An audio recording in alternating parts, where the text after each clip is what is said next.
Finishing accessories মানে কি লাগবে? Hang tag sticker, poly sticker, carton sticker, তারপর হলো যে silicon tape, gum tape, scotch tape, তারপর সুপার ড্রাই, এরকম আরও অনেক কিছু লাগে না। তারপর ওই যে আপনার টিস্যু, ঠিক আছে, এগুলো সব কি ফিনিশিং অ্যাক্সেসরিজ। সো এইগুলো আমার এখানে প্রাইস এখানে বসাইতে হবে কন্ডিশন অনুযায়ী। আচ্ছা, গুড কোশ্চেন।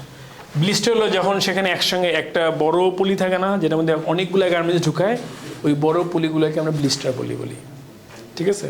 আর পিস পলি দেখবেন একটা পলির মধ্যে একসঙ্গে 15-20-25 গার্মেন্টস পিস ঢুকাই দেয়, ওই যে বড় পলিগুলো, এগুলোকে ব্লিস্টার পলি বলা হয়, ঠিক আছে।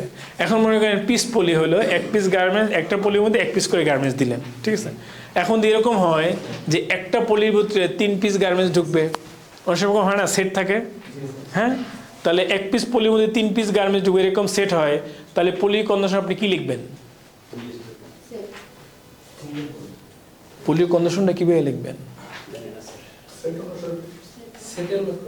সেট তো হলো গার্মেন্টসের, যে আমি কস্টিং করতেছি, এটা যখন প্যাকিং হবে তখন এই সেম গার্মেন্টস 3 কালারের 3 পিস একটা পলির মধ্যে ঢুকবে।